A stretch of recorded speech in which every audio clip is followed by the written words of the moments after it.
আলোচনা করবো লাইলাতুল নিসফি মিন শাবান, অর্থাৎ আমরা যেটাকে শবে বরাত বলে আখ্যায়িত করে থাকি। শবে বরাত জানেন না? আজকে 14তম দিন শাবানের, যে রাত আসছে 15 বরাত, লাইলাতুল নিসফি মিন শাবান, অর্থাৎ শাবানের মধ্য রজনী।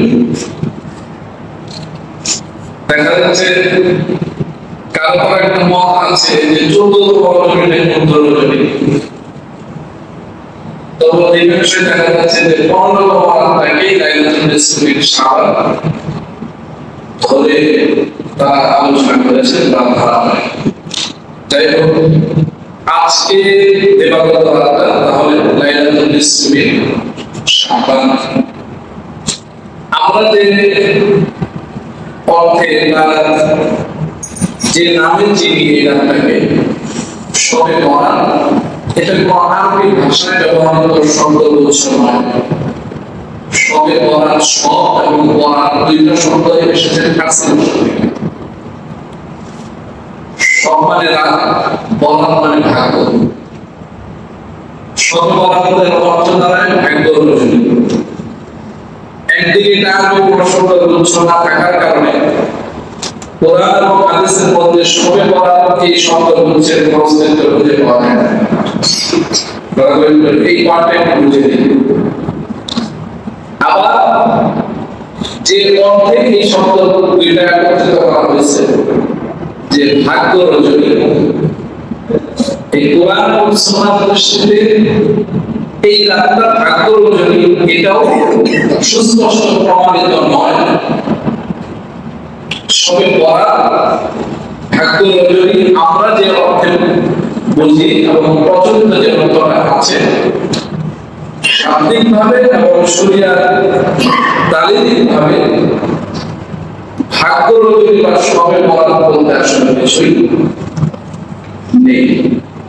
এই শাবান মাসে ভাগ্য রজনী যে আয়াতের ভিত্তিতে আমরা এই রাতটাকে ভাগ্য রজনী হিসেবে সাব্যস্ত করছি, ওই আয়াতটা স্পষ্ট লাইলাতুল কদরের উদ্দেশ্য। আল্লাহ সুবহানাহু ওয়া তাআলা সূরা দুখানের 3-4 নম্বর আয়াতে বলেছেন, আমি শুরু থেকে সূরা দুখানের শুরু থেকেই বলি, হামিম ওয়াল কিতাবিল মুবিন ইন্না আনজালনাহু ফি লাইলাতিন মুবারাকাতিন ইন্না কুন্না মুনজিরিন ফিহা ইউফরাকু কুল্লু আমরিন হাকীম। আল্লাহ সুবহানাহু ওয়া তাআলা এখানে বলছেন হামিম, এটার অর্থ আল্লাহ বলেন আমরা জানি না, রাসূলুল্লাহকে জানি না। ওয়াল কিতাবিল মুবিন, এই কিতাবটা হচ্ছে স্পষ্ট প্রমাণ সহ একটা কিতাব। ইন্না আনজালনাহু ফি লাইলাতিন মুবারাকা, আমি এই কোরআনকে নাযিল করেছি একটা বরকতময় রজনীতে। সুবহানাল্লাহ। ইন্না কুন্না মুনজিরিন, যাতে এটা দিয়ে আমি বিধি প্রদর্শন করতে পারি। ফিহা ইউফরাকু কুল্লু আমরিন হাকীম, যে বরকতময় রজনীতে আল্লাহ নাযিল করেছেন, ওই রজনীতে আল্লাহ সুবহানাহু ওয়া তাআলা বান্দার বিশেষ কিছু ব্যাপারে সিদ্ধান্ত গ্রহণ করেন। আমরা যে বোঝার ক্ষেত্রে আমি কথাটাই বলবো, তার মানে কি আমরা বুঝতে পারলাম যে আল্লাহ সুবহানাহু ওয়া তাআলা কোরআন নাযিল একটা বরকতময় রজনীতে করেছেন। সেই কথা এখানে বলছেন যে আমি এই কোরআন নাযিল করেছি, এই স্পষ্ট প্রমাণ সহ কিতাব নাযিল করেছি লাইলাতুল মুবারাকা, একটা বরকতময় রজনীতে, যে রজনীতে আমি সিদ্ধান্ত গ্রহণ করব। এতটুকু বুঝলাম সূরা দুখানের 2 নম্বর আয়াত। এখন আমরা কোরআনের অন্য জায়গা থেকে একেবারে স্পষ্ট প্রমাণ পেয়ে যাই যে আল্লাহ সুবহানাহু ওয়া তাআলা কুরআনুল কারীম অর্থাৎ আল্লাহর এই কিতাব নাযিল করেছেন রমাদান মাসে এবং কদরের রজনীতে। তাই না? شهر رمضان الذي أنزل فيه القرآن هدى للناس وبينات من الهدى والفرقان। رمضان উনজিলা ফীহিল কুরআন, যে মাসে কুরআন নাযিল করা হয়েছে, হুদাল লিন-নাস, যেটা মানুষের জন্য হেদায়েত, ওয়া বাইয়িনাতিন মিনাল হুদা ওয়াল ফুরকান, যেটা সত্য মিথ্যার পার্থক্য সৃষ্টিকারী একটা কিতাব। সুবহানাল্লাহ। তারপরে আমরা পেয়ে গেলাম আল্লাহ সুবহানাহু ওয়া তাআলা কুরআন নাযিল করেছেন কোন মাসে? রমাদান মাসে। এটা কি রমাদান? না, শাবান মাস। সুতরাং লাইলাতুল মুবারাকা বলতে শাবান মাসের কোন রজনী নয়। এই লাইলাতুল মুবারাকা হলো লাইলাতুল কদর, অর্থাৎ রমাদান মাসের একটি রাত। আল্লাহ আরো স্পষ্ট করে দিলেন, শুধু মাসের কথা বলে আল্লাহ সুবহানাহু ওয়া তাআলা তার বক্তব্য সমাপ্ত করলেন না, আল্লাহ স্পেসিফিক বলে দিলেন এই মাসের কোন রাতে আমি নাযিল করেছি। আল্লাহ বলেছেন, ইন্না আনজালনাহু ফি লাইলাতিল কদর ওয়া মা আদরাকা মা লাইলাতুল কদর লাইলাতুল কদরি খায়রুম মিন আলফি শাহর। সুবহানাল্লাহ। আল্লাহ বললেন, নিশ্চয়ই আমি এই কিতাব নাযিল করেছি কদরের রজনীতে। আল্লাহ আমাদেরকে প্রশ্ন করলেন, ওয়া মা আদরাকা মা লাইলাতুল কদর, তোমরা কি জানো এই লাইলাতুল কদর, কদরের রজনীটা কোনটা?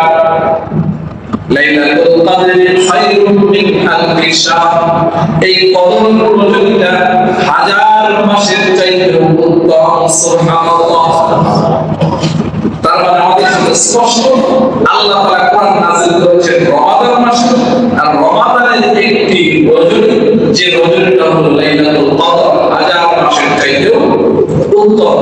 কোরআন নাযিল করা হয়েছিল ওই রাতে, সেটা রমাদান মাসে, শাবান মাসে নয়। সুতরাং এই আয়াতের ভিত্তিতে আমি যদি বলি লাইলাতুল মুবারাকা, কিছু মুফাসসিরদের ব্যাখ্যা আছে, মত আছে যে লাইলাতুল মুবারাকা বলতে লাইলাতুল নিসফি মিন শাবান, শাবানের মধ্য রজনী। এই রাতে আল্লাহ সুবহানাহু ওয়া তাআলা বিশেষ ক্ষেত্রে সিদ্ধান্ত গ্রহণ করেন। এই আয়াত থেকে সাবিত হয়ে গেল, বা এই আয়াতের অর্থটা অন্য আয়াত দিয়ে আমরা বুঝতে সক্ষম হলাম, লাইলাতুল মুবারাকা বলতে শাবান মাসের কোন রাত নয়, এটা রমাদানের কদরের রজনী। এতটুকু আমরা বুঝতে পারলাম না? ক্লিয়ার? এখন ব্যাপার তাহলে কয়টা বিষয় বুঝলাম, যে লাইলাতুল মুবারাকা শাবানের কোন রাত নয়, রমাদানের রাত। আর ভাগ্য রজনী বলতে অর্থাৎ আল্লাহ কিছু বিষয়ে সিদ্ধান্ত গ্রহণ করেন, এমন রাতের যে বর্ণনা সূরা বুখারীর মধ্যে আল্লাহ দিলেন, এই রাতটা শাবানের কোন রাত নয়, এটা কদরের রাত। সুতরাং আমরা যে সবে বরাত করে ভাগ্য রজনী বলি, শরীয়তের মধ্যে এটা সুস্পষ্ট কোন দলিল পাওয়া যাচ্ছে না। কথা বুঝতে পারলাম? এখন আসি যে তাহলে কি এই রাতের কোন অস্তিত্ব বা গুরুত্ব শরীয়তের মধ্যে নেই? আছে।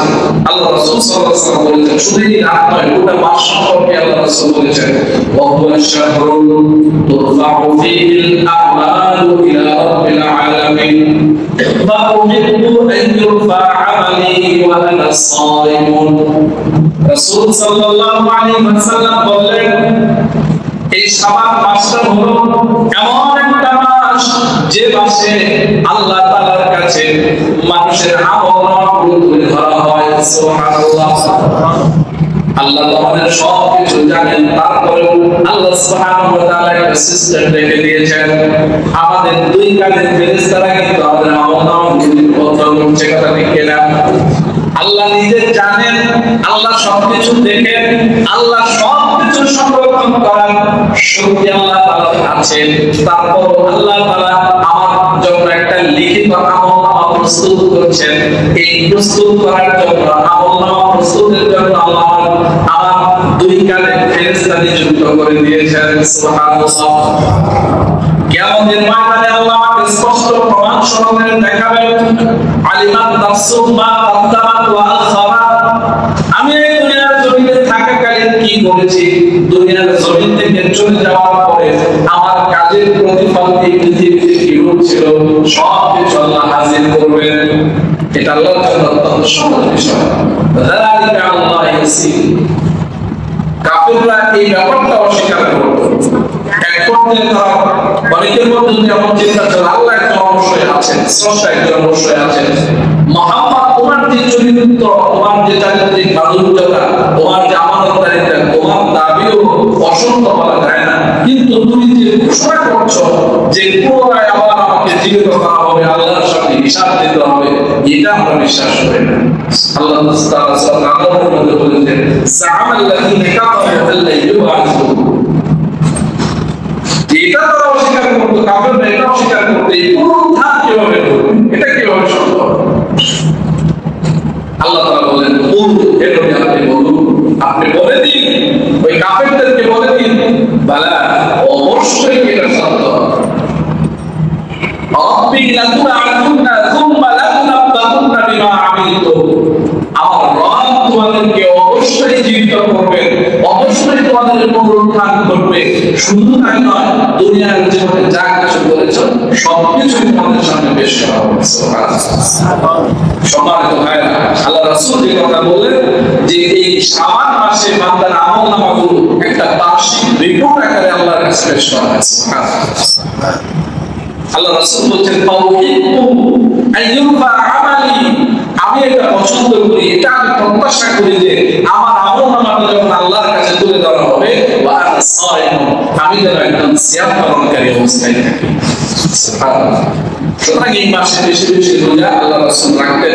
হাদিসের বর্ণনাগুলো আমাদের সামনে এমনভাবে এসেছে, সেখান থেকে বোঝা যায় যে আল্লাহ রাসূল সাল্লাল্লাহু আলাইহি সাল্লাম মোটামুটি 29-30 দিনের মধ্যে প্রায় 22 থেকে 23 দিন রোজা রেখেছেন। প্রতি সপ্তাহে সোমবার বৃহস্পতিবার রোজা রাখতেন। প্রত্যেক মাসের 13, 14, 15 তারিখ রাসূল রোজা রাখতেন। এটা তো অন্যান্য সকল মাসের নিয়মিত রুটিন। শাবান মাস আসলে দেখা যায় তার এই নিয়মিত রুটিনের সাথে আরো রোজা রাখতেন।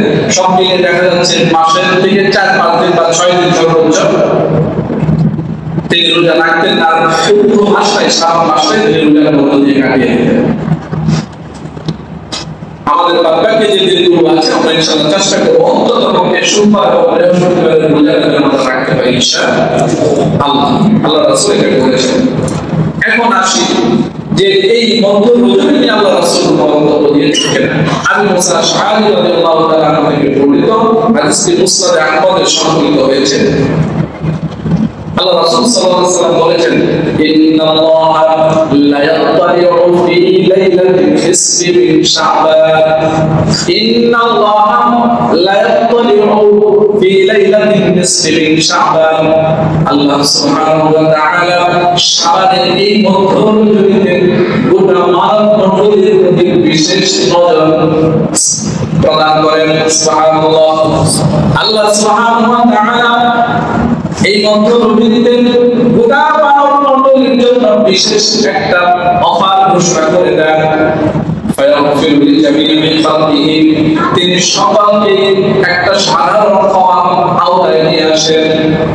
ইল্লা লিলমুশরিকিন আও মুশাকিরিন, তবে দুই শ্রেণীর মানুষ ব্যতীত যারা শিরকের মধ্যে লিপ্ত রয়েছে, অর্থাৎ যারা মুশরিক, আল্লাহর সাথে অংশীদারিত্ব স্থাপন করে, এবং মুশাকিরিন, হিংসা প্রতিপালন করে, হিংসা লালন করে, এই দুই শ্রেণীর মানুষকে আল্লাহ ক্ষমা করবেন না ঘোষণা দিয়েছেন।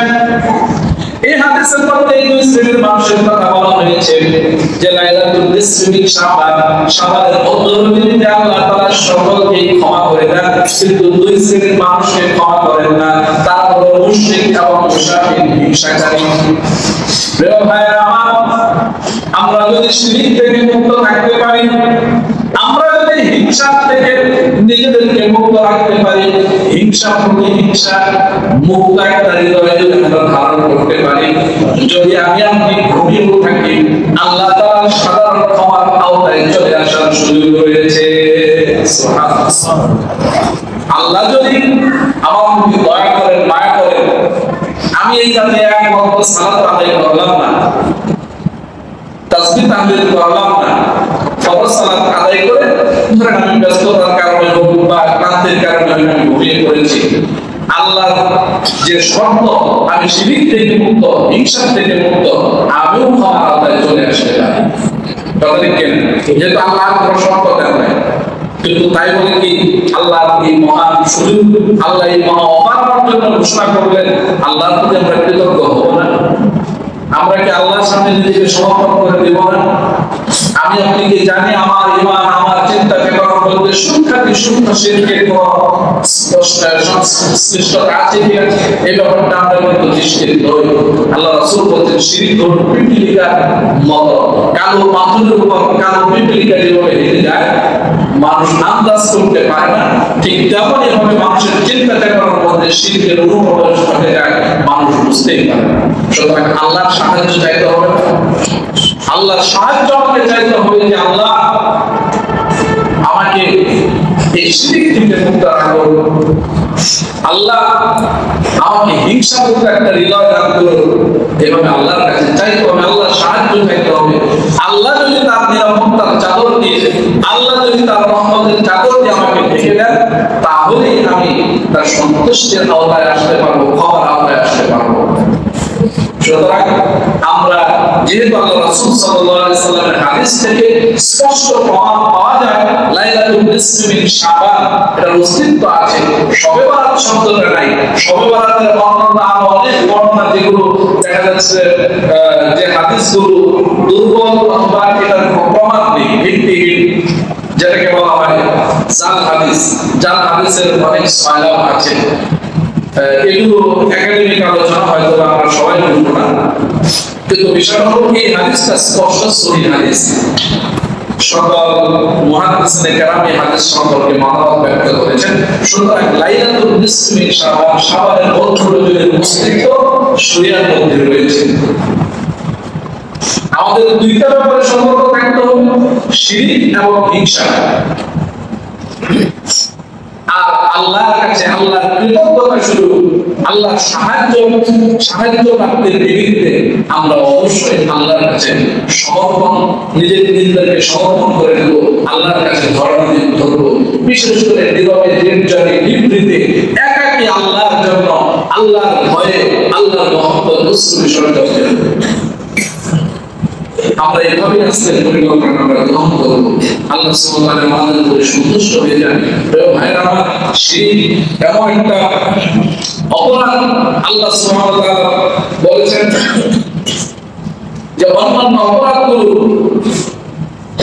অনেক অপরাধগুলো এমন আছে, যেমন মনে করেন যে আজকের এই রজনীর যে ঘোষণা আল্লাহ সুবহানাহু ওয়া তাআলা দিলেন, এই ঘোষণা অনুযায়ী আমি আল্লাহর কাছে ক্ষমা না চাইলেও ক্ষমার আওতায় চলে আসতে যাব। কথা ঠিক কিনা? আল্লাহ আমাকে ক্ষমা করে দিবেন, আল্লাহর ইচ্ছা, আল্লাহ তার কাছে তৌফিক দেওয়া লাগবে না। আল্লাহ বলেছেন লা তাকনাতু মির রাহমাতিল্লাহ ইন্নাল্লাহা ইয়াগফিরুয যুনুবা জামিআ ইন্নাহু হুয়াল গফুরুর রহিম। আল্লাহ ইচ্ছা করলে মানুষের সমস্ত গুনাহগুলো ক্ষমা করে দিতে পারেন। আল্লাহ গফুরুর রহিম। সুতরাং আল্লাহ রহমত থেকে নিরাশ হইও না। আল্লাহ বলছে যারা রহমত থেকে তোমরা নিরাশ হও, আমরা নিরাশ হব না, হতাশ হব না।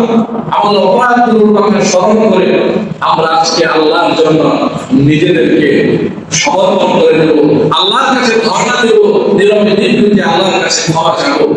আল্লাহ ওয়াদা করেছেন মান তাবা ওয়া আমানা ওয়া আমিলা আমালান সালিহান ফাউলাইকা ইউবাদদিলুল্লাহু সাইয়্যাতিহিম হাসানাত ওয়া কানা আল্লাহু গফুরুর রহিমা।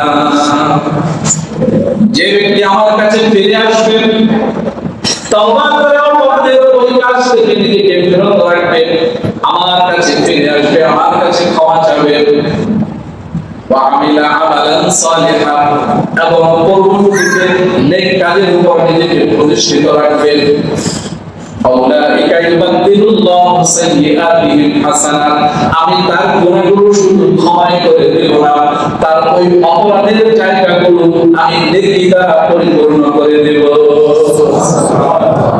আল্লাহ কত মেহেরবান, আল্লাহ আমাকে ক্ষমা করে দেওয়ার জন্য কত সুযোগ নিজেই সৃষ্টি করে রেখেছেন, অথচ সেই সুযোগগুলো আমরা গ্রহণ করতে আগ্রহী নই। আমরা খুঁজে দেখি না আল্লাহ তাআলা ইচ্ছা করলে আমাকে শাস্তি দিতে পারেন, ক্ষমা করতে পারেন, কারো কাছে তার তৌফিক দেওয়া লাগবে না, অথচ আল্লাহ তাআলা ক্ষমার জন্য অসংখ্য অগণিত পথগুলো নিজেই খোলা রেখেছেন, খুলে দিয়েছেন। আমরা সেই পথে হাঁটতে চাই না, সেই পথে আসতে চাই না। আল্লাহকে বারবার ডাকছেন, ইয়া ইবনে আদম, হাদিসে কুদসি, ইয়া ইবনে আদম ইন্নাকা মা তা'উতানি ওয়া রাজাউতানি গফারতু লাকা আলা মা কানা ফিক ওয়ালা উবালি। এই হাদিসটা আমি প্রায় আলোচনায় নিয়ে আসি।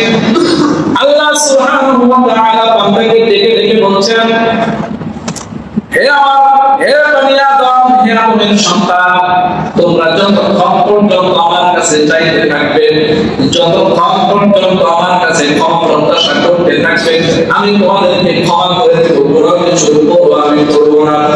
ইয়া ইবনে আদম, হে আদমের সন্তান, লাউ বালাগাত যুনুকা আলানাস সামাই, তোমার অপরাধ যদি আসমান পর্যন্ত পৌঁছে যায়, তোমার গুনাহগুলো যদি আসমান পর্যন্ত, মেঘমালা পর্যন্ত পৌঁছে যায়, ফাস্তাগফিরতানি, তারপর যদি তুমি আমার কাছে ক্ষমা চাও, গফারতু লাকা ওয়ালা উবালি, আমি তোমাকে ক্ষমা করে দেব, কোনো পরোয়া আমি করব না। ইয়া ইবনে আদম, ইন্নাকা মা আতাইতুকা, ইন্নাকা লাউ আতাইতুকা বিকরাবিল আরদি খাতায়া, তুমি যদি আমার সাথে আমার কাছে এমন ভাবে উপস্থিত হও, তুমি যদি পাহাড় সমান, পৃথিবী সমান গুনাহ নিয়ে যদি আমার কাছে হাজির হও, তোমরা লাকিতানি লা তুশরিক বি শাইআ, কিন্তু তুমি আমার সাথে এমন ভাবে সাক্ষাৎ করেছ, তুমি আমার সাথে শিরক করো নাই, অংশীদারিত্ব স্থাপন করো নাই। এমনি অনেক গুনাহ তোমার আছে, অনেক অপরাধ তোমার আছে। আল্লাহ তাআলা এখানে উপমা দিচ্ছেন, তোমার অপরাধ যদি পৃথিবীর সমান হয়ে থাকে, কিন্তু আমার সাথে তুমি শিরক করো নাই, তুমি যদি শিরক মুক্ত থাকতে পারো, লা আতাইতুকা বিকরাবিহা মাগফিরাতান, আমি তোমার কাছে পৃথিবীর সমান ক্ষমা নিয়ে হাজির হব। আপনার কি চান? আপনি আর কি চান? আল্লাহ এভাবে ডাকছেন, আল্লাহ এভাবে প্রতিনিয়ত আমাদেরকে ডাকছেন, হে আদমের সন্তানেরা। আল্লাহ তো অত্যন্ত মহব্বত করে আমাকে সৃষ্টি করেছেন। আল্লাহ সুবহানাহু ওয়া তাআলা তার মহব্বতের এক ভাগ পৃথিবীতে দিয়েছেন, এই এক ভাগ নিয়ে আমাদের মধ্যে কত কিছু, অথচ আল্লাহর কাছে 99 ভাগ মহব্বত। এই মহব্বত নিয়ে আল্লাহ তার একজন বান্দাকে জাহান্নামে নিক্ষেপ করবেন, এটা কি আল্লাহ চান? আল্লাহ কখনোই চান না। আল্লাহ তার বান্দাকে ক্ষমা করে দেওয়ার জন্য নিজেই সুযোগ তৈরি করবেন, নিজেই সুযোগ প্রস্তুত করবেন কিভাবে তার বান্দাকে ক্ষমা করে দেওয়া যায়। কিন্তু সেই আল্লাহ তাআলা একটা ব্যাপারে অত্যন্ত ভয়ঙ্কর, একটা ব্যাপারে অত্যন্ত কঠোর। ইন্নাল্লাহা লা ইয়াগফিরু আন ইউশরাকা বিহি ওয়া ইয়াগফিরু মা দুনা যালিকা লিমান ইয়াশা। আল্লাহ তাআলা বলেন, আল্লাহ ইচ্ছা করলে বান্দার সমস্ত গুনাহগুলো ক্ষমা করে দিতে পারেন, আল্লাহ ইচ্ছা করলে সব গুনাহ ক্ষমা করে দিবেন, কিন্তু আল্লাহ বলেই দিলেন আমি একটা গুনাহ কখনোই ক্ষমা করব না, সেটা হলো শিরকের গুনাহ। ইন্নাশ শিরকা লাযুলমুন আযীম, নিশ্চয় শিরক হলো সবচেয়ে বড় জুলুম, সবচেয়ে বড় অপরাধ।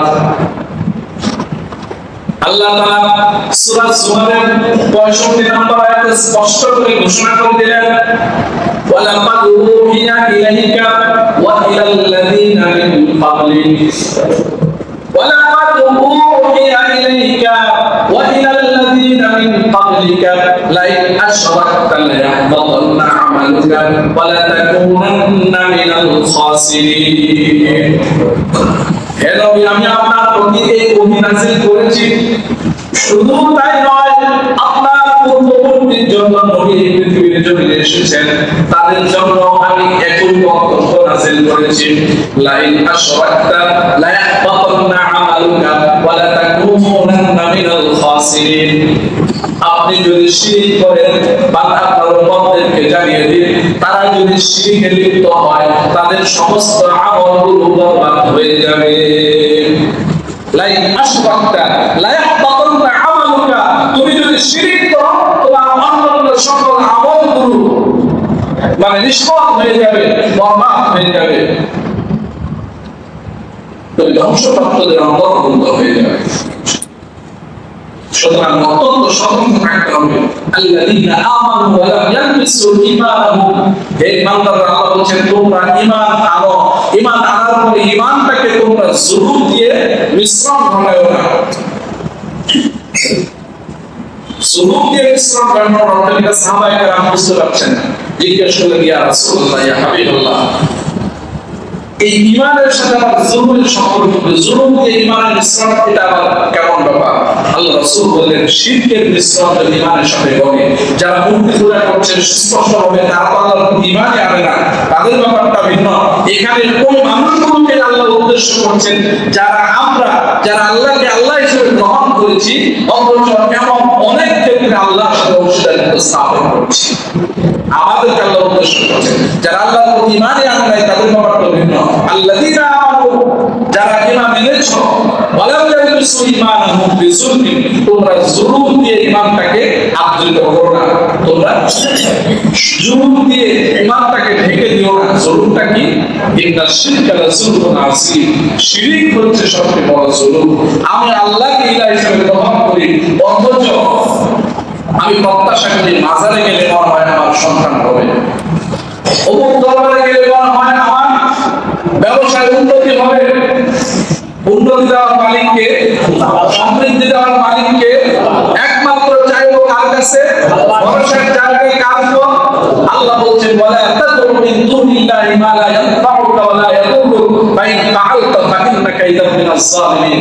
সূরা ইউনূসের 106 নম্বর আয়াত। আল্লাহ বললেন তোমরা এমন কোন সত্তার কাছে কেন চাও যিনি বা যারা তোমাদের কোনো ক্ষতিও করতে পারে না, তোমাদের কোনো কল্যাণ করতে পারে না। সকল কল্যাণের মালিককে আল্লাহ তাআলা। যদি আল্লাহ তাআলা কল্যাণ দিতে চান সেটা আল্লাহর সিদ্ধান্ত, পৃথিবীর কেউ সেখান থেকে বেরিয়ে আসতে পারবে না। আল্লাহ আমাদেরকে বুঝার তৌফিক দান করুন। আরেকটা হাদিস আমি বলে দিই।